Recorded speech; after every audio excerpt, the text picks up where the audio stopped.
좀 눌린 듯한 느낌이 듭니다.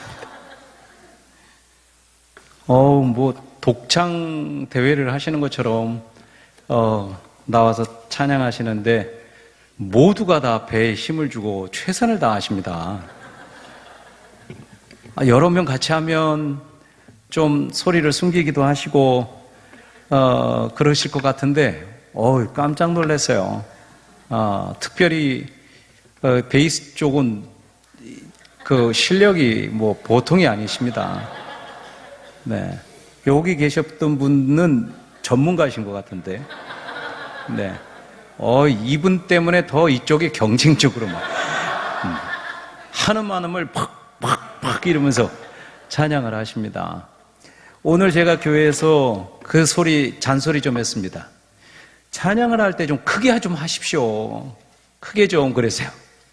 찬송을 할 때 입만 달싹달싹 그렇게 하면서 무슨 붕어냐고. 제가 그런 표현을 전혀 안 하는데 오늘 찬양을 그렇게 힘있게 좀 열심히 하라고 저는 항상 교회에서 그럽니다. 찬양을 회중 찬양을 할 때도 4부로 하십시오. 4부로 소프라노, 엘토, 베이스, 테너로 할 수 있는 분들은 다 그렇게 하십시오 라고 자꾸 얘기를 해요. 저도 4부를 다 왔다 갔다 하면서 다 합니다. 그래서 4절 찬송이 참 좋습니다. 1절은 소프라노로 하고 2절은 엘토로 하고 3절은 테너로 하고 4절은 베이스로 하고 그럼 더 은혜가 돼요. 찬양에도 집중이 되고. 아무튼 너무너무 오늘 남전도의 찬양의 은혜가 컸습니다. 감사합니다. 헌신 다 하셨네요. 네, 이 정도면 더 여기다 덧붙일 말이 없을 것 같습니다. 그러나 오늘 성경을 묵상하고 무엇보다도 우리 자신을 점검하면서 항상 말씀을 들으면 말씀의 나를 이렇게 돌아보고 대입을 해봐서 이게 정답이잖아요. 성경의 말씀이. 그런데 이대로 안 돼 있으면 빨리 바꿔야 돼요. 빨리 바꿔서 내가 빨리 이렇게 만들어 가야 되겠다. 나 자신을 이렇게 만들어 가야 되겠다. 그래야 성도가 발전이 되는 거야. 맨날 발전은 안 되고 옛날 타령만 하면서 지내면 안 돼요. 나도 옛날엔 다 그래봤다. 나도 예적엔 다 그 정도로 해봤어. 이러고 살면 안 되고요. 항상 성경의 말씀은 내게 주시는 말씀이다. 내게 주시는 음성이다. 지금이 중요하다. 지금이 중요하다. 예전의 것도 중요했지만 그러나 지금이 중요하다. 이렇게 생각하고 말씀을 들어야 할 겁니다.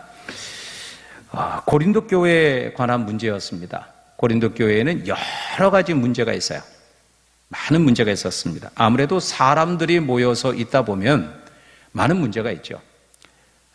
오늘 저는 오전에 교회에서 에베소 교회에 관한 말씀을 나눴는데요. 에베소 교회에도 문제가 참 여러 가지가 있었어요. 그런 가운데 특별히 유대인하고 이방인들이 같이 섞여 있는 지역이었고 또 그런 가운데 복음이 증거돼서 교회로 들어와 신앙의 삶을 살아가지만 교회도 역시 마찬가지로 유대인도 있고 이방인도 있어요. 서로 다르잖아요. 또 어떤 유대인들은 좀 자부심도 갖고 있고 선민의 의식들도 아직도 있고 또 이방인들은 우리 같은 죄인이 이럴 수도 있고요. 또 유대인을 바라보면서 우리는 부족한데 라고 하는 열등감도 있을 수 있고 각자의 감정이나 생각이나 이런 것들을 갖고 있는 사람이 모이다 보니까 교회는 많은 문제들이 일어나는데 이 고린도 교회에도 많은 문제가 있고 분쟁이 일어나고 있었습니다. 음행한 교인을 포용한 문제가 있었어요. 권징에 관한 문제도 있었고요. 성도의 법정 소송에 관한 문제도 있었어요. 우상의 제물에 관한 부분이나 우상 숭배하는 문제도 있었고요. 여자의 머리에 수건의 문제가 또 있었고요. 성찬, 또 성령의 은사, 부활, 헌금 이런 많은 문제들을 가지고 있었어요. 이런 걸 보면 교회가 다룰 수 있는 이런 일들 중에 모든 것들이 문제였구나 이렇게 또 볼 만큼 많은 문제를 가지고 있었던 거죠. 그런데 그런 가운데 이 사도 바울과의 관계 속에서의 또 문제가 있었습니다. 그건 뭐냐면 이 고린도 교회 안에 사도 바울을 갖다 심히 박해하고 반대하고 비난하는 자들이 있었던 거예요. 사도 바울은 이 문제를 해결하기 위해서 잠시 고린도를 방문을 했다가 노력을 해봤어요. 이런 문제를 해결해 봐야 되겠다. 근데 실패를 했습니다. 바울을 반대했던 주동자들은 더 크게 바울을 모욕하는 일들을 당하고 떠나게 됐었죠. 그래서 에베소로 돌아오게 됐는데 바울이 이제 이 가운데서 엄중하게 이런 문제들과 현실의 문제들을 놓고 엄중하게 편지를 써서 디도편에 보낸 거예요. 그리고 이제 나중에 디도가 돌아와서 이 일 뒤에 어떤 상황이 벌어졌느냐라고 하는 고린도에 있었던 일들을 갖다가 돌아와 보고를 할 때 그 내용을 통해서 바울이 크게 기쁘고 위로가 되어졌던 겁니다. 고린도 교회가 사도 바울의 책망을 들었어요.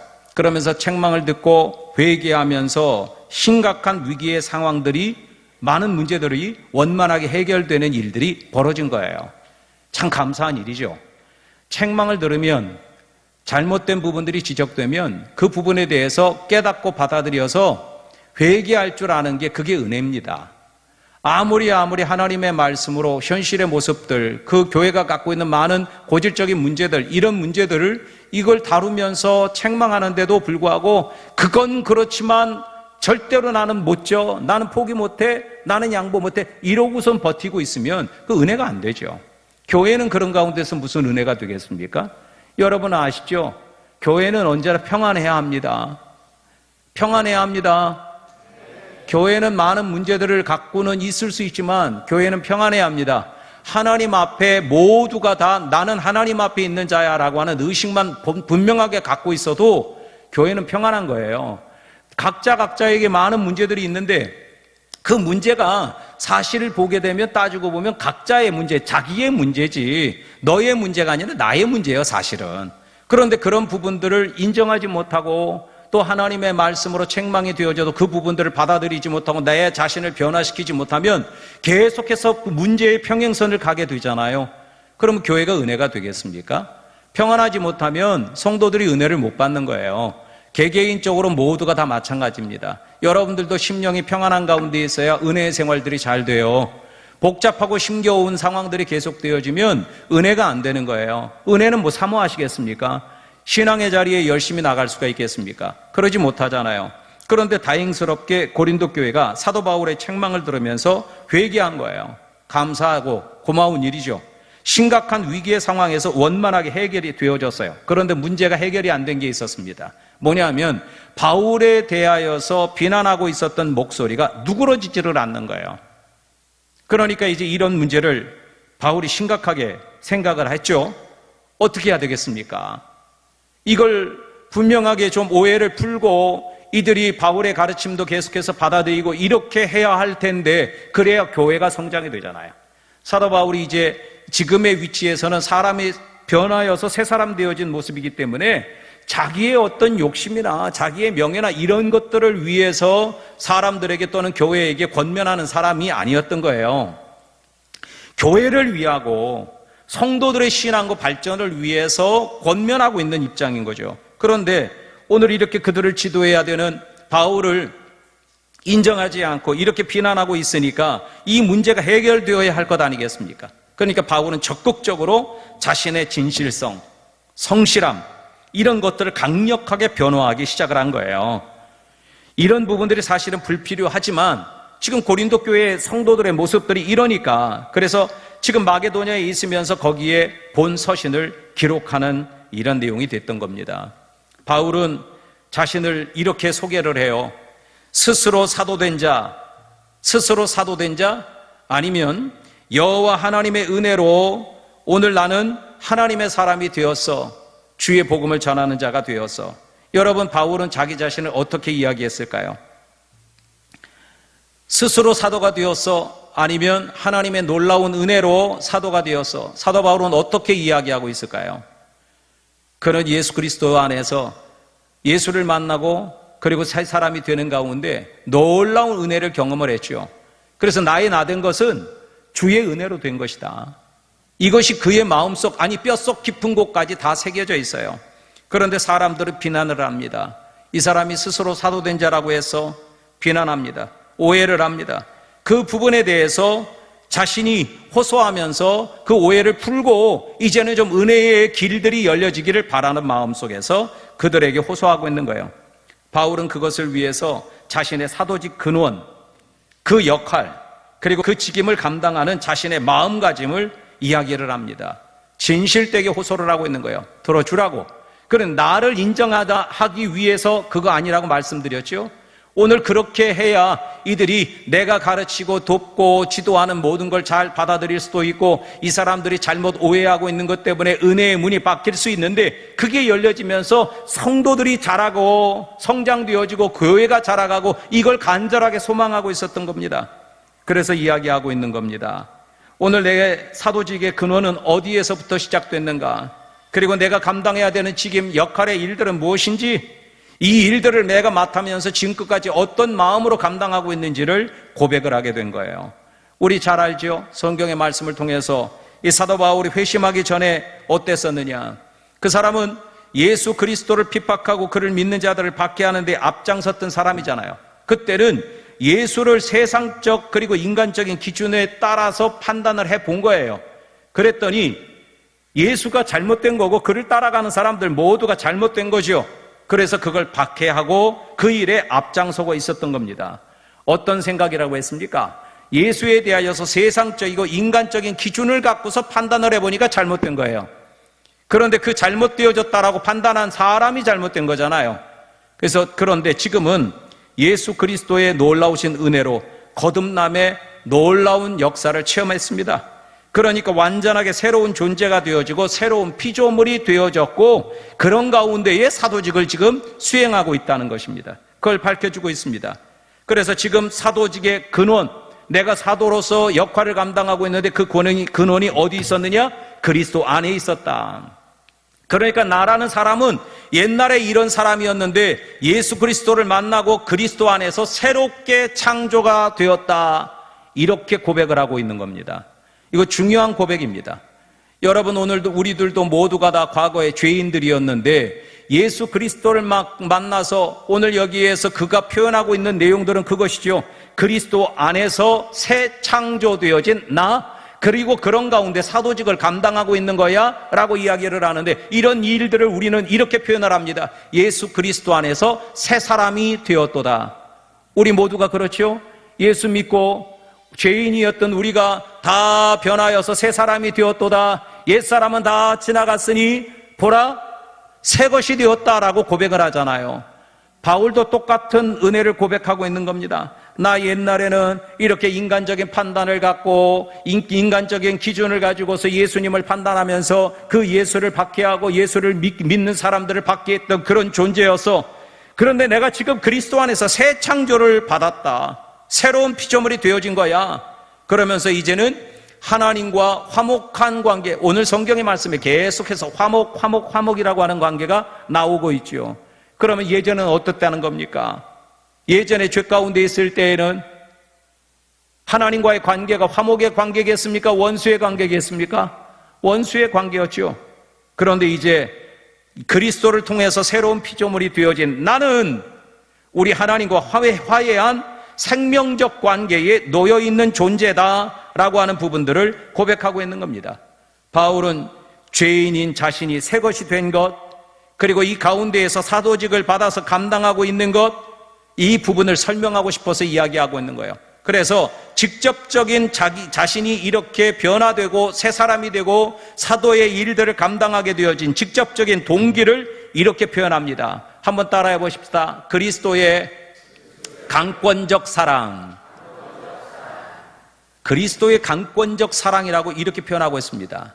여러분, 오늘 저는 여러분들에게 묻고 싶습니다. 사실은 오기 전에 생각을 좀 정리하면서 여러분들에게 먼저 몇 가지를 묻고 그 내용들을 다 해당되는 것에 꼽아봅시다 라고 한번 해보고 싶었어요. 그런데 찬양에 눌렸다고 제가 아까 그랬잖아요. 그래서 살짝 잊어버렸습니다. 그런데 여러분 한번 생각을 해보세요. 대답은 밖으로 안 하셔도 됩니다. 나는 예수 믿고 새 사람이 되었다. 인정하십니까? 그럼 손가락을 꼽는 거예요. 밑으로 해도 돼. 저처럼 안 올려도 돼요. 네. 나는 예수 믿고 예수 안에서 새 사람이 됐다. 이 모든 것들은 그리스도의 강권적 사랑으로 되어진 것이다. 다 그렇게 인정하십니까? 여러분, 분명히 사도 바울은 그렇게 고백을 하고 있습니다. 내가 나된 것은 내가 새로운 피조물이 되고 그리스도 안에서 새 창조되어진 자가 돼서 이제는 주의 복음을 증거하는 사도직을 감당하고 있는 것, 이 모든 것들은 새 사람 되어진 것도 내가 지금은 이런 일들을 감당하는 것도 모두가 다 그리스도의 강권적 사랑 때문에 되어진 거야.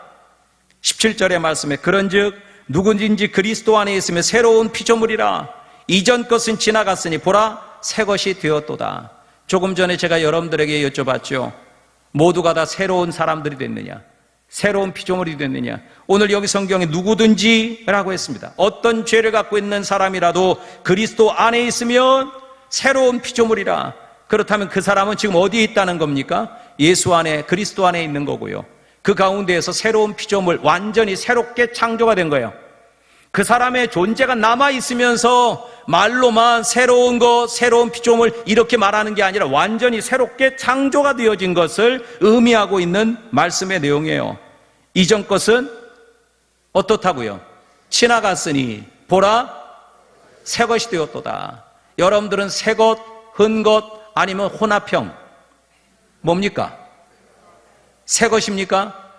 그러면 여러분들의 예전의 모습들은 새롭게 창조되어지기 전에 예전의 모습들은 어디 있습니까? 어디 있습니까? 그걸 알면 곤란한 일입니다.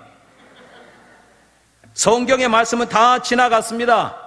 지나간 것은 돌이키지 못하게 멀어져 간 것을 이야기한 거예요. 그런데 여기에 그래서 새 것이 되어졌고 새 것으로 살아가는 모습들을 이야기하는데 그리스도 안에서 새로운 피조물이 됐는데도 그전 것들, 예전 것들이 아직도 남아있다면 문제가 있는 거죠. 헌 사람의 모습들이 그냥 남아있다면 옛날의 죄의 습성들이 그대로 남아있다는 것 아닙니까? 예수 믿고 어떻게 거룩하게 구별되게 성별되게 살아야 하는지 성경의 말씀을 통해서 다 아십니다. 아시죠? 예수 믿으면 어떻게 살아가는지 다 아시죠? 그런데도 남은 몰라도 여러분들 자신은 여러분들을 잘 알잖아요.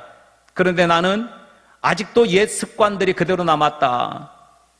옛날에 예수 안에 새로운 창조가 되어지기 전에 옛사람의 모습들이 나에게는 아직도 남았고 내 생활 가운데 아직도 계속해서 고개를 들어 빨리 끊으십시오. 빨리 정리가 되어야 합니다. 빨리 끊으셔야 합니다. 그것이 있으면 은혜의 생활들이 안 돼요. 나는 딴 때는 괜찮은데 운전대만 잡으면 옛사람의 모습이 그냥 나오더라. 골치 아픈 문제입니다. 여러분, 우리는 다 새 것이 되었는데 그게 그리스도의 강권적 사랑으로 됐다라고 하는 표현을 하고 있습니다. 오늘 여기에서 그리스도 안에 있다라고 하는 부분은 그리스도와 함께 연합되어진 것을 이야기하고 있는 거예요. 그리스도의 대속적 죽음의 공로를 힘입어서 우리는 죄의 권세에서 완전하게 해방이 되어진 걸 이야기하는 거예요. 해방이 되어졌다는 게 뭡니까? 자유함을 얻었다는 거예요. 더 이상 그 죄에 묶이지 아니하고 끌려가지 않는 거예요. 우리는 이제는 성령에 이끌리고 말씀에 이끌려서 살아가는 사람들이 된 거죠. 이게 새 사람의 삶입니다. 여러분들의 모습을 점검해 보셔야 하는 것이죠. 이런 가운데에서 하나님 앞에 드려지는 헌신의 일들이 일어날 수 있는 겁니다. 그래서 새로운 피조물이라고 하는 것, 그리스도를 통하여서 재창조, 그래서 본성에서부터 새롭게 되어진 것, 이걸 말하고 있는 거예요. 그런데 바울은 그렇게 자신을 표현하고 있습니다. 나는 그리스도 안에서 그리스도를 통하여 완전히 새롭게 창조가 됐다. 내 본성이 바뀌어졌다. 새롭게 만들어진 거야. 그래서 에베소서 2장 10절에 우리는 그가 만드신 바라 그리스도 예수 안에서 선한 일을 위하여 지으심을 받은 자니 이 일은 하나님이 전에 예비하사 우리로 그 가운데서 행하게 하려 하심이니라 라고 말씀을 하고 있어요. 이거 대단히 중요한 말씀입니다. 그가 만드신 바라 새롭게 우리를 만드셨고 그리스도 예수 안에서 무엇을 위하여 선한 일을 위해서 지으심을 받은 자니, 그러니까 이제는 사도 바울이 이야기하는 거예요. 내가 이제 예수 그리스도 안에서 새롭게 창조가 되고 본성부터 바뀌어진 자가 되어져서 나 완전하게 새롭게 창조가 됐어. 이제는 선한 일, 그 선한 일이라고 하는 게 뭐겠느냐? 오늘 이제 말씀을 드릴 겁니다. 새 사람이 되어진 이 사도 바울의 삶이라고 하는 것, 선한 일이라고 하는 부분들이 과연 뭘까라고 하는 거예요. 근데 우리는 이미 짐작을 하고 있습니다. 여러분들이 알고 계시는 선한 일이라고 하는 건 과연 뭘까요? 하나님의 일입니다. 여호와 하나님이 영광을 받으실 만한 일인 겁니다. 그런데 그 일을 위해서, 선한 일을 위하여서 새롭게 지음을 받은 사람이라, 그러니까 새롭게 예수 안에서 새롭게 되어진 사람들은 삶의 방향이, 목적이, 가치가 다 새롭게 되어야 하는 일이라고 하는 걸 이야기하고 있는 거죠. 그런데 이 모든 것들이 무엇으로 만들어졌다라고 이야기했습니까? 내가 낳은 것이 무엇으로? 그리스도의 강권적 사랑으로 이루어진 것이다. 내가 그리스도의 강권적 사랑에 의해서 새 것이 되었고, 지금도 강권적 사랑에 붙들려서 사도직을 감당을 하고 있어. 그렇다면 여러분들에게 다시 한번 말씀을 드립니다. 나는 지금 예수 그리스도의 강권적 사랑으로 인하여서 나는 새 사람이 되었고, 지금도 우리가 교회 안에 맡은 직분이든 또는 성도 하나님의 백성이 되어져서 살아가는 나의 삶이든 모두가 이 그리스도의 강권적인 사랑에 지금도 붙들려서 나는 살고 있고, 그 직분을 감당하고 있고, 나는 목사로서 살아가고 있고, 이렇다 아니면 아니다. 여러분들을 생각해 보십시오. 사도 바울은 분명히 그렇게 고백을 했어요. 나는 그리스도의 강권적인 사랑에 붙들려서 새로운 자가 되었고요, 새로운 피조물이 되었고요, 새롭게 창조가 되었고요, 내가 그 가운데 맡은 이 사도직의 일들도 그 강권적인 사랑에 붙들린 가운데에 나는 행하고 있습니다. 이렇게 고백을 하고 있어요. 여러분들의 삶은 그리스도의 강권적 사랑에 붙들린 가운데에 살고 있는 삶입니까? 그렇게 성도의 일을, 직분을 감당하시고 남전도의 회원으로 살아가십니까? 바울은 그렇게 고백을 했습니다. 그 모든 것들이 그리스도의 사랑이라고 얘기했습니다.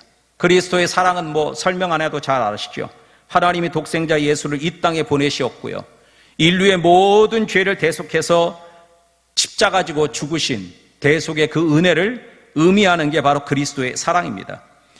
바울은 이 말을 하면서 1차적으로 표현하고 있는 것이 그리스도가 나를 사랑하셔서 라고 하는 표현이고요, 이것은 또 2차적으로는 바울도 나도 주님을 사랑한다, 그리스도를 사랑한다라고 하는 표현인 겁니다. 그럼 여기서 한 가지 더 묻습니다. 여러분들은 그리스도의 사랑 속에 계십니까? 그리고 여러분들은 그리스도를 사랑하십니까? 오늘 이 사랑의 관계가 꾸준하게 유지가 되어야, 그래야 하나님 사람답게 새로운 피조물답게 살아갈 수가 있습니다. 하나님의 사랑을 잃으면 아무것도 아닙니다. 후패한 자의 모습들로, 그리고 죄악된 일들을 즐겨 먹으면서 살아가는 이런 존재가 될 수밖에 없는 겁니다. 또 오늘 여기에서 제가 몇 번이나 강조했던 성경에 나오는 14절의 말씀 속에 나와 있는 내용이 바로 강권적 사랑이에요. 그 강권적 사랑에 의해서 새 것이 되었다라고 했는데 그 강권이 과연 뭘까라는 말입니다. 오늘 이 단어의 뜻은 그겁니다. 둘러싸여 밀어낸다. 둘러싸여 밀어낸다. 시간만 있으면은 한 두세 사람 올라오시라고 해서 시범을 좀 보이고 싶은데 이런 장면입니다. 꼼짝달싹 못하게 완전하게 양쪽으로 에워싸가지고 나를 갖다가 그들이 목적한 곳으로 밀고 가고 있는 상태, 그걸 이야기하고 있는 거예요. 그러면 내가 움직이려도 움직이지 못합니다. 며칠 전에 제가 TV 프로 중에 제일 좋아하는 게, 저희 교인들은 다 압니다. 제가 TV 프로그램 중에 제일 좋아하는 게 뭘까요? 설마 뭐 기독교 방송 뭐 이런 거 얘기하지 마십시오. 네, 거의 안 봅니다. 그러면 제가 제일 애청하는 게 뭘까요? 동물의 왕국입니다. 그거 즐겨보십니까? 하나님이 창조하신 세계, 전 성경적으로 봅니다. 하나님의 창조하신 세계, 여호와 하나님이 만드신 저 모든 동물들도 저 하나하나의 그 솜씨가, 하나님의 솜씨가 담겨 있는 게 보여요. 그런데 며칠 전에 그 동물을 다루는 프로그램 속에 어느 편의점에 보신 분이 있는지 모르겠어요. 편의점에 고양이 새끼 고양이 소리가 계속 우는 소리가 나는 거예요. 그래갖고 편의점 종업원들이 아, 이 소리가 어디서 나나? 그래갖고 저 천장도 뒤져보고 여기저기 다 뒤져보고 그랬는데 소리를 못 찾았어요. 그래서 결국에는 이제 그런 걸 찾아낸 구조 활동하는 사람들이 이제 와가지고 다 보니까 위도 아니고 옆도 아니고 글쎄 그 홈통 위에서부터 내려온 그 요만한 홈통 속에 저 밑에 거기로 뚝 떨어져갖고 저 밑에 있는 거예요. 그러니까 얘를 구조하겠다고 어떻게 했느냐면 바닥을 파갖고 그걸 끊으면 얘가 놀라고 또 이 지장이 될까봐 그걸 바닥을 이렇게 뚫어가지고서 밑으로 이 통이 이렇게 내려오고 여기에 이제 그 바닥하고 맞닿는 부분이 있으니까 이걸 깨가지고 열어서 나올 수 있는 구멍을 만들어서 그리 애를 빼냈어요. 새끼예요. 그런데 걔가 거기 있는 걸 발견을 하고 이렇게 관 속에다가 그 카메라를 갖다가 이렇게 보내갖고 그 아이를 이렇게 비춰주는데 보니까 살겠다고 꼼짝을 못하고 그 좁은 통 속에 애가 갇혀가지고 발로 올라가고는 싶은데 올라갈 수도 없고 자기가 원하는 대로 나갈 수도 없고 아무것도 못하는 거야. 아무것도 꼼짝을 못해요. 꼼짝을 그 좁은 통에 갇혀가지고 아무것도 못하고 할 수 있는 거 딱 한 가지 그냥 우는 거예요. 우는 거. 그런데 다행히 그 우는 소리를 듣고 살게 된 거죠. 이 세상엔 그런 프로그램을 보면 이 세상엔 아직도 참 선한 사람들 많아요. 좋은 일 하는 사람들. 그런데 제가 그걸 보면서 뭘 느꼈느냐? 적의 강권이구나. 제가 처해 있었던 상황이 아무것도 자기의 의지대로 할 수 없게끔 완전히 둘러싸고 밀어내고 있는 상태, 이게 바로 강권인 겁니다. 딴 생각하지 못하고 딴 길 가지 못하게 오직 하나님의 거룩하심 속에서 그의 능력 속에서 붙들려 새 사람이 되고 그리고 그 이후에도 계속해서 새 사람의 삶을 살아갈 수 있게끔 그리고 바울과 같이 사도직을 맡아서 그 일들을 계속 충성스럽게 감당할 수 있게끔 강권적인 사랑이 지금도 그를 붙들고 있다, 이렇게 고백을 하고 있습니다. 저는 여러분들에게 이 말씀을 드리면서 다시 한번 묻습니다. 여러분들 스스로 물어보십시오. 나는 이 그리스도의 강권적 사랑에 붙들려서 지금도 살고 있는가? 하나님의 사람으로 이렇게 살아야 하는 게 옳은 건데 나는 그렇게 살고 있나? 아니면 딴 생각도 많이 하고 딴 길로도 많이 가고 넘어지고 쓰러지고 이러고 가고 있는 건 아닌가? 내 욕심에 따라 후패한 옛사람의 모습들이 자꾸만 고개를 들고 옛날의 모양으로 자꾸만 나아가고 있는 것은 아닌지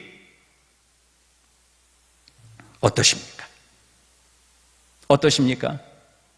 하나님의 강권적, 그리스도의 강권적 사랑에 꼼짝 못하게 꼭 붙들려서 주님이 원하시는 영광의 길들, 축복의 길, 천국 가는 그 길로 온전하게 이끌리고 있는지 바울은 이야기를 하고 있습니다. 나는 지금도 마치 두 벽 사이에 낀 것처럼 옴짝달짝 못하고 오늘 하나님의 대속적인 사랑에 깊은 깨달음을 받으면서 그의 사랑에 붙들려 지금도 사도직을 감당하고 있습니다. 나 옛날엔 안 그랬던 사람입니다. 여러분들이 다 알다시피 나는 예수를 반대하고 핍박하고 그러고 살아갔던 사람입니다. 그게 의인 줄 알고 살아갔던 사람이에요. 그러나 예수 그리스도 안에서 나 새 사람 되고 그리고 이렇게 강권적 사랑에 붙들려서 지금도 은혜롭게 이렇게 사도직을 감당하고 있었습니다. 바울은 깨달았던 겁니다. 이해하고 있습니다. 감격하고 있습니다. 그리고 그 사랑을 간직한 가운데에 그 사랑에 붙들려서 충만한 가운데에 자기의 생의 심지가 타버리는 그 마지막 순간까지 죄인들을 하나님과 화목하게 하는 일들을 위해서 복음을 열정적으로 전하고 있었던 겁니다. 여러분, 우리의 삶이 이와 같아야 된다라고 오늘 성경에 바울의 이야기를 담아놓고 있는 겁니다. 왜 성경의 말씀을 이런 내용들을 우리에게 들려주실까? 남겨주셨을까? 이런 사람 되라고 말씀을 하고 있는 겁니다. 그러니까 성경을 우리에게 비춰봐야 하는 거예요. 사도 바울은 이렇게 변하여 새 사람 되고 강권적인 사랑에 붙들려서 사도직을 감당하면서 너무나도 그것이 감격되고 그리고 그 사랑이 커서 강권적 사랑이 커서 지금도 나는 내 생명을 다하는 그날까지 주님이 원하시는 선한 일들을 위해서 달려가고 있습니다. 오늘 여러분, 이것이 진정한 성도의 모습 아니겠습니까? 오늘 이 본문의 말씀 속에는 사람들이 그렇게 이야기했답니다. 미친놈, 정신이 나간 놈, 이렇게 얘기했다는 거예요. 비난합니다. 그럴 정도로 하나님의 영광과 교회의 유익을 위해서, 생명들의 구원을 위해서 열정을 불태우고 있었다, 이렇게 표현하고 있는 겁니다. 죄사함과 그리고 하나님의 사랑을 받고 살아가는 사람들은 바로 바울과 같은 이 삶을 살아갈 수 있어야 하는 겁니다. 이게 바로 새로운 피조물, 새 신분을 받은 사람들이 그 신분에 맞게 살아가는 겁니다. 우리는 어떻게 살고 있습니까? 여러분, 오늘 이 성경의 말씀과 같이 우리도 새 사람이 된 것과 강권적인 그 사랑 속에서 내가 지금도 살고 있다라고 한다면, 오늘 우리도 바울처럼 열정적인 마음을 갖고 생명의 구원을 위해서 전도하는 일과 선교하는 일과 하나님의 선한 일들, 여호와 하나님의 일들을 위해서, 거룩한 일들과 여호와께 영광 돌리는 일들을 위해서 우리의 열정을 불태워야 하는 겁니다. 죄송한 표현이지만 이제 저도 60이 홀짝 넘어서 우리 강 장로님하고 제가 모교의 동기니까, 네, 그러면 미루어 짐작되죠? 친구예요, 친구. 강 장로가. 네. 저 친구는 옛날부터 공부만 충실하게 신앙생활을 하면서 공부만 했던 친구고, 저는 찬양만 했습니다. 전도만 다니고, 그러니까 목사가 됐고, 네. 저는 고등학교 때부터 고3 때까지도 유치장 전도를 다녔고요. 교도소 전도를 다녔고, 또 교회 안에서 이 그룹 사운드 만들어서, 양로원, 또 요양원, 또 교도소 이런데, 군부대 이런데, 위문 공연, 전도 공연 이런 거 다녔고, 예, 그러고 살았죠. 그러니까 가야 되잖아요, 목사의 길을. 그런데 이제 이 정도 나이가 되니까 우리 성도들한테도 그런 얘기를 할 수 있습니다. 제가 젊디 젊으면 그 얘기가 하기가 곤란해요. 근데 이제 나이도 저도 먹을 만큼 먹고 하니까 노년에 있는 성도들에게도 그렇게 이야기합니다. 여러분, 노년이라고 하는 건 불편한 부분들이 많아지는 겁니다. 그렇죠? 노년이 되는 것은 불편한 부분이 많은 거예요. 눈도 어둡고요, 무릎 관절도 다 약해져 갖고 오다리도 되기 쉽고요, 네, 글루코스함이 다 드셔야 되고요, 온갖 좋은 약들 구비해서 먹고 병원을 순례하면서 매일 출근 도장을 찍는 이런 삶을 살아가야 될 만큼 불편합니다. 그러나 여러분, 우리가 하나님의 사람으로 그의 강권적인 사랑에 붙들린 것은 젊은 사람이나 나이 드신 분들이나 다를 게 없습니다.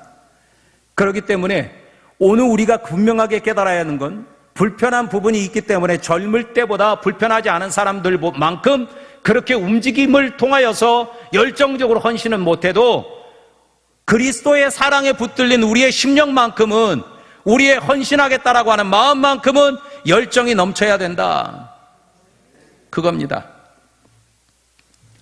새로운 사람이 됐으니까 강권적 사랑에 붙들려서, 그래서 바울은 오늘 이 성경의 말씀을 통하여서 이렇게 새 사람 되고 강권적 사랑에 붙들린 가운데에 살아가는 자기의 삶에 대하여서 이야기를 하고 있는 거예요.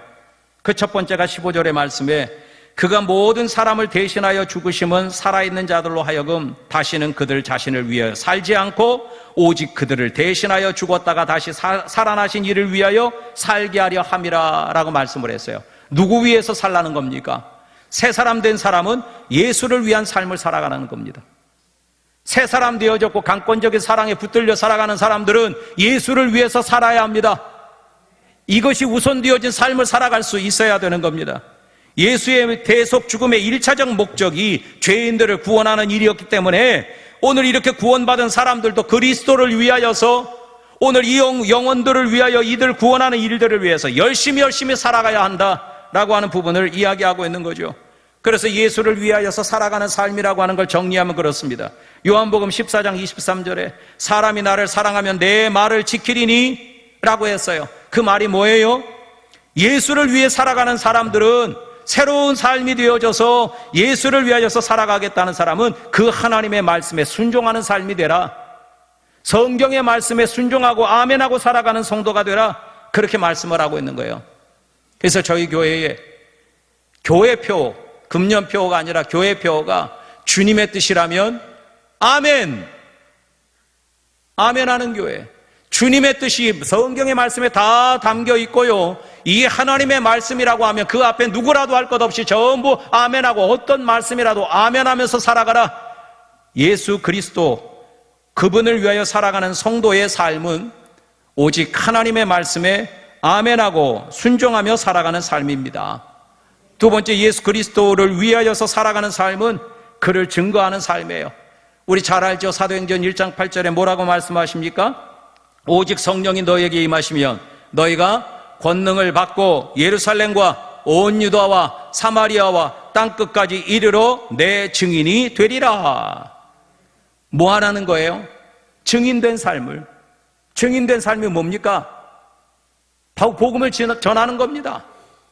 저는 성경을 바라보면서 우리 예수님께서 곳곳에 다니시면서 병든 자를 고치시기도 하고, 각종의 인생의 문제를 갖고 있는 자들을 갖다 위로하시고 고치시기도 하고, 그런데 그럴 때마다 성경의 말씀을 자세히 보니 오늘 그 가운데 그 모든 말씀들, 은혜 받은 내용들을 가서 전하고 가서 증거하고 이럴 수 있게끔 말씀을 하시더라고요. 오늘 예수 그리스도를 만났고 구원함을 받았으면 오늘 그 구원의 은혜를 갖다 다른 사람에게 전달하는 게 맞고요, 하나님으로부터 어떤 은혜를 받았으면 그 받은 은혜에 대하여서 이야기하면 됩니다. 그것이 바로 예수 그리스도를 위하여서 살아가는 겁니다. 오늘 우리가 복음을 듣고 구원함을 받은 것처럼 저 죄인들도 나와 똑같은 경우로 저들도 예수님의 복음을 듣고 받아들이면 구원함을 받고 새 사람이 되고 축복의 사람이 되는 것 아니겠습니까? 그러니 오늘 나를 구원하신 예수 그리스도, 오늘 그분을 증거하는 삶이 예수를 위해서 살아가는 겁니다. 성령이 우리에게 임하셨으니, 우리가 권능을 받았으니 모든 땅 끝까지 가서 복음 증거하는 일들을 감당을 하라 말씀하고 있는 거예요. 얼마 전에 우리 성도들과 함께 저희 교회 선교지인 튀니지라는 데 아십니까? 얼마 전에 우리 대표팀하고 한번 축구 경기 했죠. 그래갖고 우리가 아마 그때 4대0으로 이겼나? 그 뒤로 제가 우리의 선교지로 방문을 했습니다. 가가지고 그 나라는 그 무슬림 나라이기 때문에 전도를 못해요. 그런데 저희는 전도를 할 목적으로 갔죠. 그래서 어떻게 했느냐? 저희 선교사가 한국 토요 모임을 해요. 그래서 K클럽이라고 하는, 코리아 한국 클럽이라고 하는 걸 토요일 날 운영을 해요. 그래서 거기에 초청을 하고, 한국의 BTS는 아십니까? 아십니까? 네. 아시네. 그 노래를 막 틀어주고요. 그리고 또 떡볶이 좋아하십니까? 떡볶이도 해주고요. 오뎅도 해주고요. 그러면서 그들과 교제하는 거예요. 그리고 매듭 한국의 공예 같은 것도 이렇게 하면서, 그러면서 그 가운데 슬금슬금 한 명 한 명씩 복음을 전하죠. 그리고 그들이 예수를 영접하겠다. 정말 핍박도 많고 반대도 많습니다. 그런데 그런 가운데 예수 믿기를 결심을 하면 오늘 그 친구를 주일날 예배로 인도를 해요. 그리고 주일날 보고 함께 예배하고 그들을 훈련하고 가르치고 그런 일들을 하고 있습니다. 저희가 가가지고 토요일날 그 K클럽으로 초청하는 전도를 했습니다. 나가서 전합니다. 그런데 의외로요, 우리가 직접적으로 예수 그리스도에 대한 복음을 증거할 수 없어서 이 모임으로 인도하는 일들을 감당하는데 하나님의 성령의 역사가 대단히 크게 나타나집니다. 저희가 한번 나가서 2시간 정도의 전도를 통해서 전화번호를 받아오고 전화를 받겠다 오겠다라고 하는 사람들만 골라서 봤을 때 한 40명 50명 됐어요. 그걸 계속해서 며칠간 활동을 하면서 토요일 한 번 저희의 모임 때에 자리가 꽉 차게 들어차면서 한 60명, 70명 정도의 그곳 현지의 사람들이 와서 함께 그 K클럽의 모임들을 했습니다. 저희가 많은 걸 준비해서 그들을 대접하고. 그런데 여러분, 오늘 이 모든 것들이 참 많은 위험성도 있지만 또 수고와 노력과 물질이 들어가는 일들이지만 우리가 그 일들을 감당한 것은 무엇 때문이야? 오늘 이것이 바로 하나님이 기뻐하시는 일이기 때문에 그렇습니다. 오늘 우리에게 성령이 임하셨기 때문에 가능합니다. 선교사가 이야기를 해요. 이와 같이 많은 전화번호가 주어지는 적이 없었고 이것 때문에 끊임없이 전화를 걸어야 되는 수고가 있었는데 너무나도 행복하고 즐겁다는 거죠. 그런데 저희가 할 수 있는 실력과 능력이 많아서인가? 우리 권사님들도 같고요, 장로님들도 같고요, 그러시는데 이분들이 튀니지 말을 할 수가 있습니까? 프랑스 말을 또 하면 좀 통하는데 프랑스 말을 할 수가 있습니까? 그렇다고 그 흔한 영어를 잘하시냐? 그렇지도 못해요. 그런데도 불구하고 나가서 우리가 나가기 전에 하나님 앞에 기도하고 갖고 기도하는 가운데 성령이 우리 안에 역사하시게 되니까 그 가운데 증거하는 일들을 받으면서 초청에 응하고 나와서 결심되어지는 일들이 일어나게 되는 거죠. 오늘 이 성경의 말씀에서 오직 성령이 너에게 임하시면 권능이 따라올 것이고 그러면서 나아가서 복음을 증거하는 삶을 살아가라. 이게 바로 예수를 위한 삶입니다. 새 사람 되어진 사람들은 증거하는 삶을 살아가야 하는 겁니다. 세 번째로는 예수 그리스도를 닮아가는 삶을 살아가야 하는 겁니다. 예수님을 닮아가는 삶. 에베소서 4장 13절에 그랬어요. 우리가 다 하나님의 아들을 믿은 것과 아는 일에 하나가 되어 온전한 사람을 이루어 그리스도의 장성한 분량이 충만한 데까지 이르리니 라고 했습니다. 우리는 흔히 말합니다. 예수를 닮아가는 삶. 그게 바로 제자죠.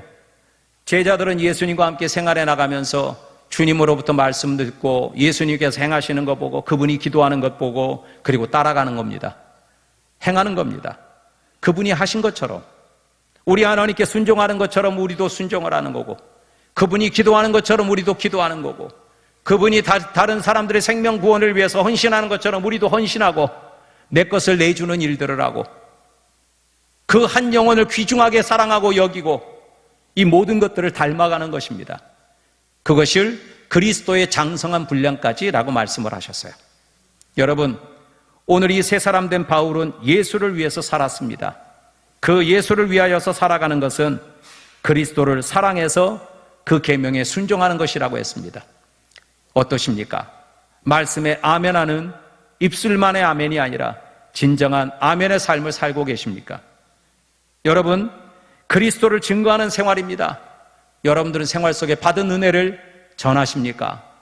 내가 하나님 믿고 이런 은혜를 받아서 나 같은 죄인이 구원함을 받아서 나 같은 사람이 하나님의 이런 사랑받고 살아가 오늘 이와 같은 마음속에 심령 속에 있다면 이런 가운데 불평이 어디 있겠고 원망이 어디 있겠습니까? 오직 감사밖에 없을 텐데 이런 사람들에게 다른 사람에게도 악한 영향력을 끼치는 게 뭐가 있겠습니까? 선한 영향력만 끼치겠지요. 그리스도를 증거하는 생활입니다. 남 전도회, 여 전도회. 저는 아무리 생각해봐도 전도회가 뭐 하는 건가? 그 이름이 전도회잖아요. 남 전도회, 남자들로 구성돼서 전도하는 일에 힘쓰는 기관, 그게 남전도회잖아요. 그러면 전도 일을 위해서 열심히 계획하고 기도하고 나가셔야 되고 또 교회를 개척하는 일을 위해서 또 선교하는 일을 위해서 온 힘을 기울이는 게 가장 우선되어야 하잖아요. 친분과 친교를 위해서 노력하는 것도 물론 있어야 돼요. 하지만 오늘 남전도회, 여전도회 모든 성도들에게서는 새 사람이 되어졌으니까 강권적 사랑에 의해서 살고 있으니까 그리스도를 증거하는 생활을 살아가셔야 합니다. 또 그리스도를 닮아가는 것, 예수 그리스도의 장성한 분량까지 자라가는 것입니다. 오늘 우리가 예전에 그런 책들을 참 많이 보았죠. 예수님을 닮고 그리스도의 향기가 나는 삶의 모습. 여러분들은 그리스도의 향기가 나십니까? 한 달 전에 제가 아이들을 참 좋아합니다. 아이들을. 그래서 제 방의 목양실에 주일날 한 두세 평균적으로 한 두 팀 정도의 어린 신방대원들이 제 방에 방문을 합니다. 와가지고 지들 누릴 거 다 누려가면서 시끌시끌하게 떠들고 거기 와서 연필 내놔라, 종이 내놔라 이래가면서 막 놀고 가고 막 그렇게 해요. 그런데 애들을 워낙 좋아하는데 그 가운데에 이제 초등부에 올라간 아이가 어려서부터 아기 때부터 이렇게 우리 장로님 손자라 그 어려서부터 이제 봤고 그 아이를 이뻐하고 그랬었는데 자기 부서에 있는데 제가 뒤에서 이렇게 눈을 가리면서 이렇게 안았습니다. 그럼 이렇게 안았어요. 뒤에서 안 보이잖아요. 그런데 이 애가 뭐라고 했느냐? 뭐라고 했겠습니까? 네? 땡. 뭐라고 했느냐면, 이 향기는 우리 담임 목사님 향기인데? 이러는 거예요. 깜짝 놀랐습니다. 깜짝 놀랐습니다. 제가 매너상 이 주일날 예배 전에 가볍게 이렇게 향수를 조금 뿌립니다. 그래서 좋은 이 이미지가 남겨지게끔. 네. 그래서 이제 살짝 옷에다 이렇게 뿌리고 나가는데, 얘가 그 향기를 기억하고 있었던 거야. 와. 오죽 감동이 됐으면 제가 여기서 지금 그 얘기를 하겠습니까? 네? 크게 될 놈이죠. 목사님의 향수의 냄새까지도 알아맞혀버리는 그 아이. 네. 대단하죠. 여러분, 여러분들에게는 어떤 향기가 나와야 하느냐? 우리 모두에겐 그리스도의 향기가 언제나 풍겨야 합니다. 그게 무슨 냄새겠습니까? 그리스도를 닮아가는 거죠. 그리스도를 닮아가는 것. 그런데 닮는다는 거 딴 것 아니더라고요. 혹시 부부 같이 앉아 계신 분들 계십니까? 부부. 어디? 뒤에? 두 분? 네, 네. 손가락질을 이렇게. 어디 보십시다. 네. 사람들이 두 분 보면은 부부인 줄 알아봐요? 여긴 뭐 교인은 다 아니까. 닮았다고 그래요? 옛날엔 안 닮았죠? 근데 닮아가요? 말투도 닮죠? 그리고 깜짝 놀랄 때가 많죠? 저건 내가 속으로 생각한 말인데? 이런 거. 그죠? 있죠? 네. 오늘도 그랬어요? 네. 잘 맞으시네. 네? 진짜 잘 맞으시네요. 여러분, 연세가 많으신 분들 같은 경우는 진짜 이런 말 많이 하죠. 남매예요? 남매예요? 저희 부부도 그래요. 저희 집사람하고 같이 교회가 아니고, 교회는 뭐 다 아니까, 딴 데 갔는데도, 부부냐고 그렇게 얘기를 안 하고, 남매세요? 이런 경우가 있었어요. 닮았대요. 그래서 어쩐지 우리 집사람이 그렇게 얘기해요. 기분 나쁜데. 자기가 더 잘났는데, 막 이래요. 여러분, 왜 닮아요? 왜 닮아요? 그러면 부부가 그렇고 부모와 자식은 이건 더하죠. 제가 요즘에 가끔 하는 말이 있습니다. 유전자의 힘은 위대하다. 정말 뭐 위대해요. 그렇게 똑같을 수가 없어요. 지금도 기억하는 장면이 있습니다. 예전에 그 저녁 프로그램 속에서 시골의 그 장터의 이야기를 하고 있는데 어떤 애 아빠가 한 6살, 5살, 6살 정도 된 아이를 데리고 장에 갔는데 그 아버지는 낮술을 잠깐 하셨어요.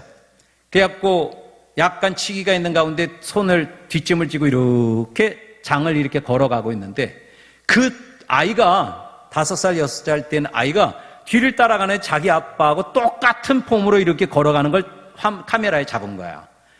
지금도 제가 그걸 기억하면서 참 놀랍다. 옛날에 집 전화 쓸 때 그때 낯선 사람이 이렇게 전화 왔는데 받으면 그분이 저희 아버지 이름을 대면서 아무개 씨예요? 아들인데요? 똑같대요. 말이.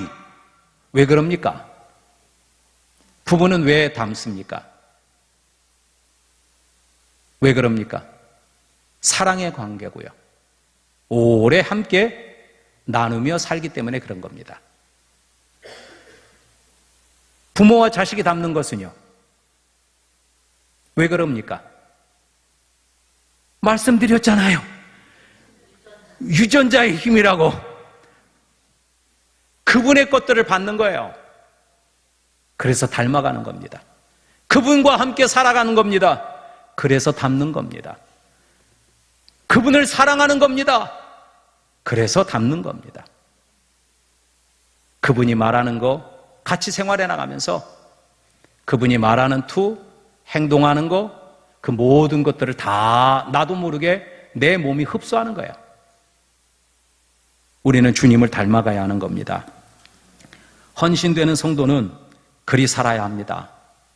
그리고 그 가운데 무엇보다도 몸된 교회를 위해서 살아가는 모습들이 그 증거로 드러날 수 있어야 합니다. 이 교회는 주님의 교회입니다. 우리가 다 알고 있습니다. 교회를 위한 삶이 바로 하나님을 위한 삶입니다. 그리고 그것이 내가 이렇게 새 사람 되고 강권적 사랑에 의해서 정말 주님을 닮아가고 있고 그분을 증거하고 그분에게 충성하고 헌신하고 그분을 위한 삶을 살아가고 있습니다라고 하는 실천의 증거가 교회를 위한 삶으로 나타나지게 되는 겁니다. 오늘 여러분, 우리의 진정한 헌신은 다른 데 있지 않습니다. 예수 그리스도 안에서 새 사람이 되신 것 다 맞고요. 그렇다면 지금까지도 강권적 그 사랑에 의해서 살아갈 때 진정한 헌신이 일어납니다. 내 모습이 이렇지 못했다면 빨리 채워야 하죠. 그리고 예수 그리스도를 위하여 바울이 살아갔던 것처럼 우리들도 이런 삶을 살아가는 것이 진정한 헌신이고, 그리고 하나님 앞에 진정 성도 되어진 바른 삶의 모습이 되어질 겁니다. 이 가운데 축복하시고 이 가운데 영광을 받으시고 오늘 이런 가운데 열매가 있게 될 줄을 믿습니다. 오늘 헌신하는 남전도회 뿐만 아니라 모든 성도들이 오늘 나의 모습들을 다시 돌아보고 새롭게 채워가면서 우리 하나님 앞에 영광된 헌신자들 꼭 되시기를 주의 이름으로 축원합니다. 하나님 아버지, 우리에게 허락하여 주신 은혜의 시간에 함께 말씀을 돌아보게 하시고 또 나를 그 말씀에 비추어 볼 수 있게 하신 것을 감사합니다. 아버지 하나님께서 허락하신 귀하신 은혜를 따라 정말 새것이 되어진 것답게, 그리고 하나님의 강권적 사랑에 붙들려서 지금도 살아갈 수 있기를 소망합니다. 하나님, 나의 생각, 나의 감정, 하나님 나의 어떤 이유와 목적이 아닌 오늘 주께서 허락하여 주신 그 뜻과 목적을 따라 살아갈 수 있도록 도와주시옵소서. 아버지 하나님께 많은 열매를 맺으며 기쁨되는 교회 성도들이 되게 하옵소서. 예수님의 이름으로 기도하옵나이다. 아멘.